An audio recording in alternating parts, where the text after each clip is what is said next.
नमस्कार दोस्तों। साइंस के सीरीज में केमिस्ट्री का ये मेरा 6th वीडियो है। इसके पहले मैं क्लास 9th और क्लास 10th का 5 वीडियो केमिस्ट्री का बना दिया हूँ। जो भी लोग इस चैनल पे नए हैं उनसे मेरा रिक्वेस्ट है कि प्लेलिस्ट में जाके NCERT and Lucent based section में जाके आप देखिएगा तो वहाँ 5 वीडियो ऑलरेडी मैं अपलोड कर दिया हूँ, जिसमें कि पहला जो 4 वीडियो वो क्लास 9th का जो केमिस्ट्री का सेक्शन उससे संबंधित है, और उसमें जो लुसेंट बेस्ड जो भी और भी जो इन्फॉर्मेशन या फैक्ट एंड फिगर्स है वो मैं सब उसमें डिस्कस कर दिया हूँ। आज का जो ये लेक्चर जो 6th लेक्चर है इसमें क्लास 10th का ही एक चैप्टर है एसिड बेस एंड सॉल्ट, अम्ल क्षार और लवण। और यहाँ से बीपीएससी पीटी में या किसी भी एग्जाम में एक क्वेश्चन तो मिनिमम रहता ही रहता है।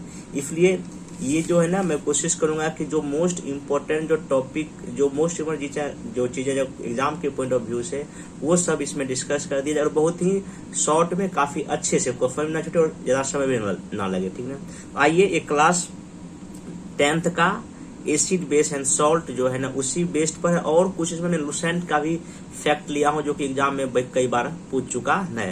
एक चीज और, जो भी स्टूडेंट क्या कहते हैं कि मेरा होमवर्क सीरीज से जुड़ना चाहते हैं, पीटी के को ध्यान में रखते हो जो लास्ट अगस्त में होगा, तो होमवर्क सीरीज लगभग 3 दिन चल चुका है।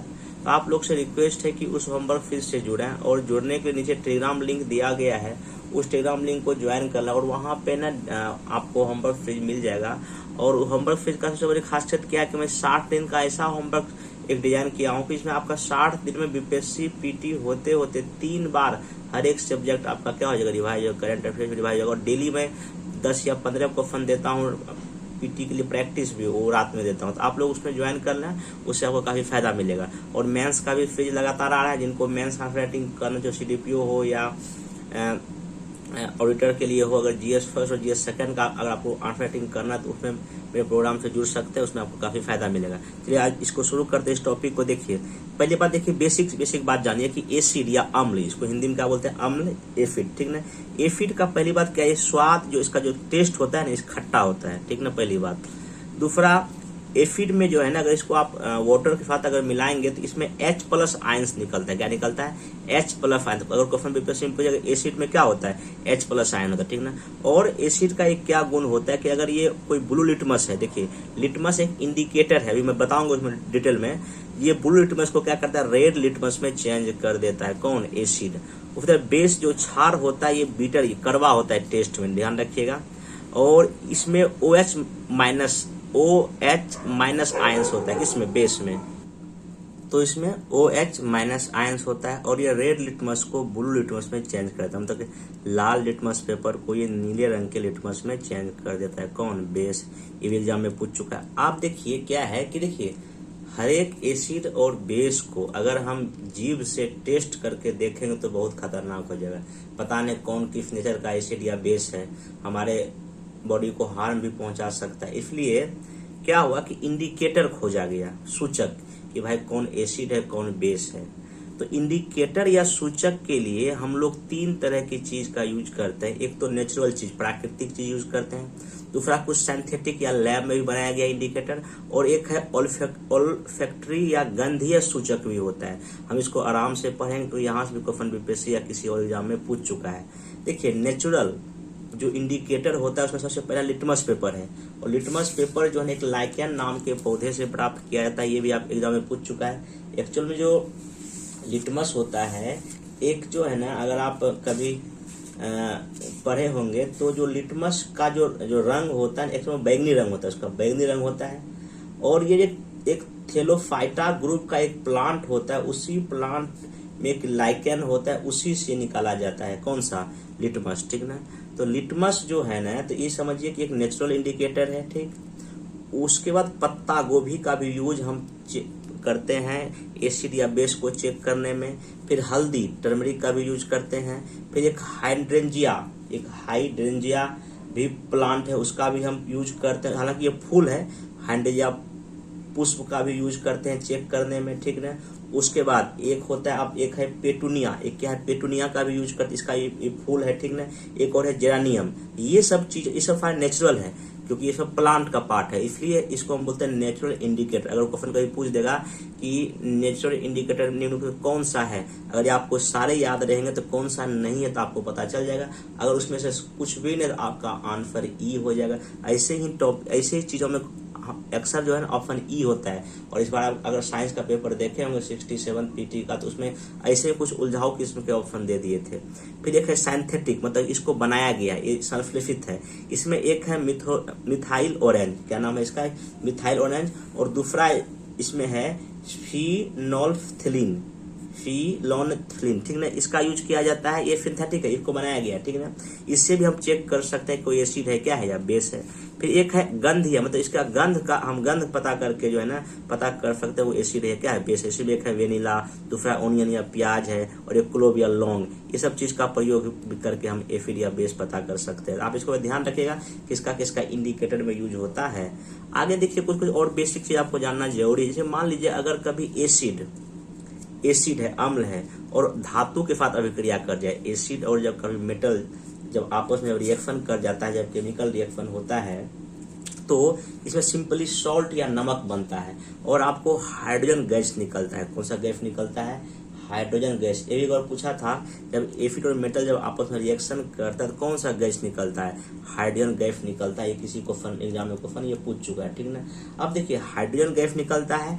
अब देखिए दूसरा, अगर मान लीजिए अगर एसिड मतलब अम्ल और क्षार आपस में जब रिएक्शन कर जाए, एसिड और जब बेस आपस में रिएक्शन कर जाता है तो यहाँ नमक, यहाँ भी क्या बनता है, नमक, लेकिन यहाँ वाटर या जल निकलता है। क्या निकलता है, वाटर या गैस रिलीज होता है, ये ध्यान रखिएगा। उसके बाद देखिए यहाँ पे कि अब देखिए क्या है ना, आगे जब और एक्सपेरिमेंट जब किया गया तो देखिए क्या हुआ, जी मान लीजिए अम्ल है, ये एसिड है, अगर एसिड के साथ किसी मेटल ऑक्साइड को लाया गया, किसी मेटल ऑक्साइड के साथ जब रिएक्शन कराया गया, किसी मेटल और ऑक्साइड, जैसे मान लो कि Fe है, वो फेरस ऑक्साइड हो गया।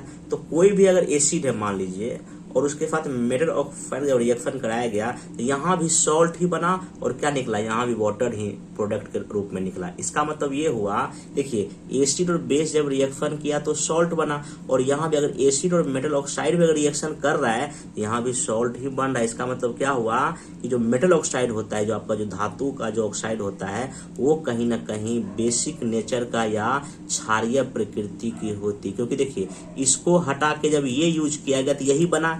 इसका मतलब क्या हुआ, ये जो होता है इस बेसिक नेचर का होता है। यहाँ वही लिख दिया होता है मेटल ऑक्साइड को बेसिक या क्षारीय प्रकृति का कहा जाता है। ये भी क्वेश्चन एग्जाम में पूछ चुका है कि मेटल ऑक्साइड क्या होता है, ये बेसिक या क्षारीय नेचर का होता है। आप ये ध्यान में रखेंगे। उसी तरह उल्टा अगर नॉन मेटल जो है ना ऑक्साइड जो है ना वो एसिडिक हो जाता है। क्या हो जाता है, वो एसिडिक हो जाता है, क्योंकि अगर यहाँ पे एसिड की जगह अगर आप नॉन मेटल यूज कीजिएगा और बेस रखिएगा, वहां भी आपको सॉल्ट ही देगा, नमक ही देगा। इसलिए जो है ना वो धातु के ऑक्साइड को अम्लीय प्रकृति का या एसिडिक नेचर का कहा जाता है।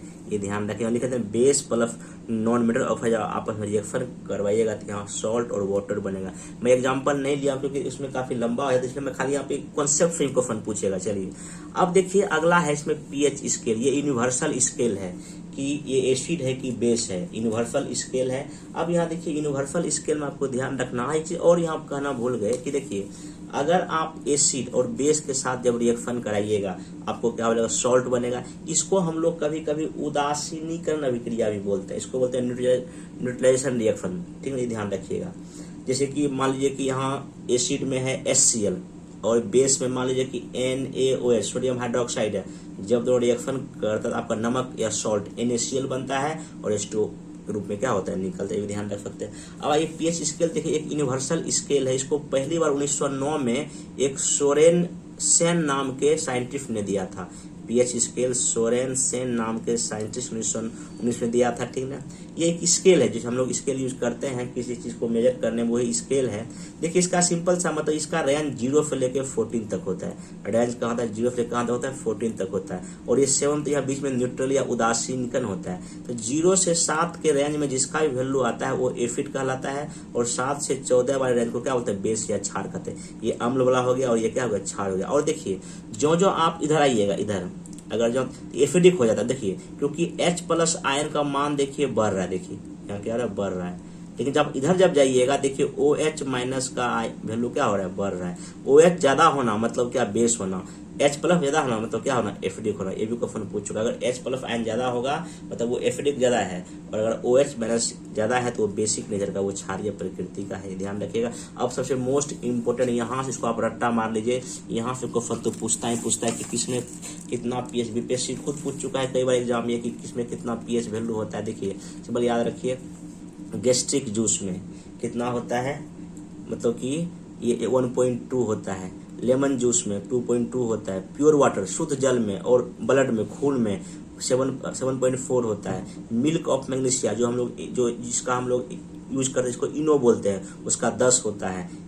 NaOH सोडियम हाइड्रोक्साइड उसका कितना होता है, 14 या 14 होता है। मिल्क दूध जो उसका 6.4 होता है, ठीक ना। ये सब एनसीईआरटी का डेटा और लुफेन का डेटा दोनों का है। एनसीईआरटी में डेटा दिया और लुफेन में, इसको अच्छे से याद ही कर लीजिए। और ये तो अच्छे से याद रखिए, शुद्ध पानी का और ब्लड का कितना होता है, 7.4। उधर देखिए अब किसमें कौन सा एसिड पाया जाता है, ये तो कई बार मैचिंग भी आ सकता है और ऐसे भी पूछता है। सिरका में एसिटिक एसिड, संतरा में सिट्रिक, इमली में टार्ट्रिक या अंगूर में भी टार्ट्रिक होता है, टमाटर में ऑक्जेलिक एसिड, दही में लैक्टिक, नींबू में सिट्रिक, चींटी जब डंक मारता है उसमें मेथनोइक एसिड पाया जाता है, और सेब में मेलिक एसिड पाया जाता है। इसको तो अच्छे से याद कर लीजिए, ठीक है। इससे क्वेश्चन पूछता है। अब आइए नेक्स्ट है use of acid. Use acid का क्या क्या यूज किसमें हम लोग करते हैं। देखिए खाना पचाने में हम लोग HCl का यूज करते हैं, पहली बात। सोने और चांदी, गोल्ड और सिल्वर को शुद्ध करने में नाइट्रिक एसिड का यूज होता है। क्या होता है, नाइट्रिक एसिड, HNO3 का यूज होता है यहाँ पे। लोहे पर अगर हमको जिंक का अगर लेयर चढ़ाना है मान लीजिए, तो जिंक चढ़ाने से पहले लोहे को साफ करने में H2SO4, इसको बोलते हैं सल्फ्यूरिक एसिड, को क्या बोलते हैं, सल्फ्यूरिक एसिड, H2SO4 और HNO3 तक नाइट्रिक एसिड का यूज किया जाता है। इसे ध्यान रखिए, ये H2SO4 क्या है, ये सल्फ्यूरिक एसिड है और ये नाइट्रिक एसिड है, ध्यान रखिएगा। एक होता है एक्वारेजिया, इसको अनराज भी कहते हैं। क्वेश्चन पूछता है कि अनराज में क्या क्या यूज होता है। इसको बनाने में HCl और HNO3, मतलब कि ये हाइड्रोक्लोरिक एसिड हो गया, HCl क्या हो गया, हाइड्रोक्लोरिक एसिड हो गया, और ये हो गया नाइट्रिक एसिड। तो इसका रेशियो 3 होता है, इसका रेशियो 1 होता है। इसी से एक्वारेजिया या अमराज बनता है, और इसका यूज हम लोग सोने और प्लेटिनियम को गलाने में करते हैं। खासकर इसका जो है ना ज्वेलरी में अधिक यूज होता है, ज्वेलरी की दुकान में इसका यूज होता है, ठीक है। क्वेश्चन पूछ रहे एग्जाम में एक बार। अगला एक बेंजोइक एसिड का यूज हम लोग दवाई बनाने में या मेडिसिन में करते हैं। नेक्स्ट चलिए, अब यूज ऑफ बेस या क्षार का देखिए क्या क्या यूज है। एक है कैल्शियम, देखिए कैल्शियम हाइड्रोक्साइड, जितना भी लगभग हाइड्रोक्साइड वाले कंपाउंड है वो सब लगभग बेस ही या क्षार ही होते हैं। देखिए कैल्शियम हाइड्रोक्साइड, कैल्शियम हाइड्रोक्साइड जो है ना, इसका यूज घर को चूना करें, हम लोग जब चूना सफेदी करते हैं दीपावली में, इसी का यूज होता है। ब्लीचिंग पाउडर बनता है, इसी से बनता है। और जल को सॉफ्ट करने, मृदु करने हम कैल्शियम हाइड्रोक्साइड का प्रयोग करते हैं। ये भी क्वेश्चन पूछ चुका है, जल को सॉफ्ट करने में किसका हम यूज करते हैं, कैल्शियम हाइड्रोक्साइड का। एक है NaOH, इसको तो सोडियम हाइड्रोक्साइड का, क्या नाम है, सोडियम हाइड्रोक्साइड। साबुन बनाने में, दवाई बनाने में इसका मेनली यूज होता है।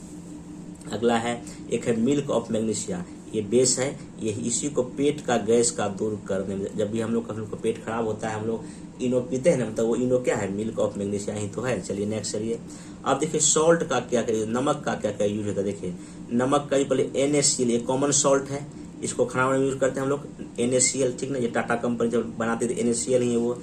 एक है NaHO3, इसको नाम है सोडियम बाइकार्बोनेट, ये क्वेश्चन कई बार पूछ चुका है। सोडियम बाइकार्बोनेट का केमिकल फार्मूला ये होता है। इसका ये हम लोग खाने का सोडा है, ये क्या है, खाने का सोडा, कई बार पूछ चुका है। सोडियम बाइकार्बोनेट का एक फार्मूला ध्यान रखिए, इसका यूज खाने के सोडा होता है। खाने का सोडा कौन सा है, सोडियम बाइकार्बोनेट है। एक है Na2CO3.10H2O, ये है सोडियम कार्बोनेट, इसका यूज, ये है धोने का सोडा, ये वॉशिंग सोडा है। और इसका यूज हम लोग का जल की अस्थायी कठोरता, परमानेंट जो उसका जो कठोरता को दूर करने में भी सोडियम कार्बोनेट का यूज किया जाता है। इसको बोलते हैं धोने का सोडा है, वॉशिंग सोडा, कुछ एग्जाम में पूछ चुका है, ठीक ना।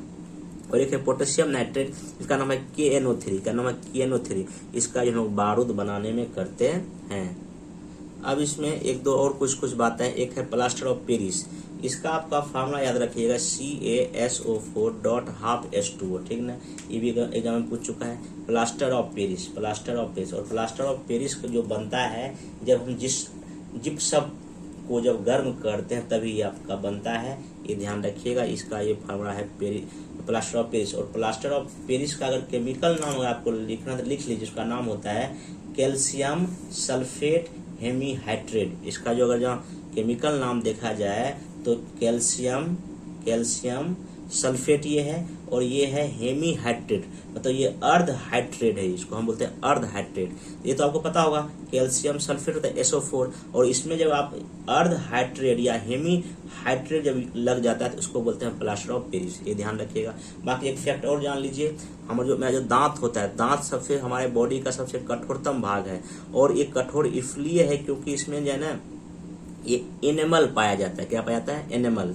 और ये एनेमल जो है ये कैल्शियम फास्फेट का बना होता है, तो वैसे ये पानी में गलता नहीं है, लेकिन जब हमारे मुंह के अंदर का pH मान 5.5 से कम हो जाता है, मतलब जब एसिड हो जाता है हमारे मुंह में, तब ये जो है गल जाता है। इसलिए हमको अच्छे किस्म का जो है टूथपेस्ट यूज करना होता है, और ये टूथपेस्ट बेसिक नेचर का होता है। देखिए हम लोग रात में हम लोग खाना खाते हैं तो हम लोग का मुंह में एसिड जम जाता है, उस एसिड को दूर करने के लिए हम लोग बेस क्षार का यूज करेंगे।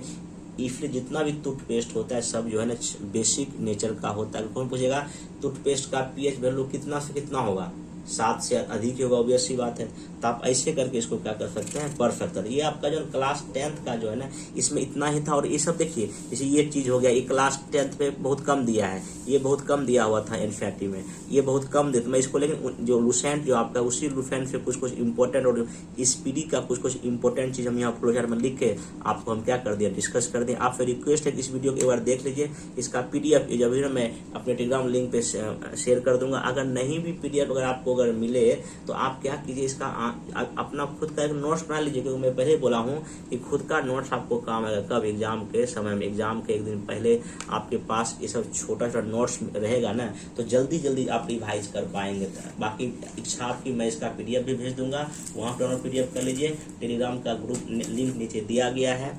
बाकी नेक्स्ट कोशिश में रहेगी लगभग अगले जो अभी देखिए क्लास 10th के साइंस के केमिस्ट्री के सेक्शन में भी ना तीन चैप्टर और है ये एनसीईआरटी 10th क्लास में, अभी और 3 बचा हुआ है। तो मैं आपको फिर 3 या 4 टॉपिक में पूरा आपका केमिस्ट्री लगभग खत्म हो जाए, और केमिस्ट्री जब खत्म होगा तो हम फिजिक्स या बायोलॉजी शुरू करेंगे, वो भी हम इसी तरह अच्छे से खत्म कर देंगे। और मेरा टारगेट है कि पहले केमिस्ट्री साइंस को खत्म करके तब हम किसी और दूसरे सब्जेक्ट का फ्री चलाएंगे, या करंट भी चलेगा या तो ज्योग्राफी, कुछ ना कुछ जो है पीटी के पर्पज से करें। ध्यान रखिए अगले 60-70 दिन में पीटी का लगभग हर एक टॉपिक हिस्ट्री छोड़ के बाकी मैं सब कराऊँ, क्योंकि हिस्ट्री में काफी अच्छे से स्पेक्ट्रम के नोट से पढ़ा दें, उसमें समय बढ़ा तो उसको फायदा नहीं है। जिनको हिस्ट्री तैयार करना प्लेलिस्ट में जाइए, वहाँ स्पेक्ट्रम का पूरा अच्छे से नोट्स और वीडियो के साथ बना हुआ हो, जाके उसको पढ़िए। और जिनको नोट्स चाहिए हमारे पूरे, जैसे एंशिएंट का, मेडिएवल का, मॉडर्न का, जिसका भी नोट्स चाहिए हमारे टेलीग्राम पे जाइए, वहाँ आपको सब PDF जो है मेरे पास है मैं प्रोवाइड कर देता हूँ। बाकी मेंस का सबका वहाँ सब कुछ अवेलेबल रहता है। आप इस तरह पढ़ते चलिए।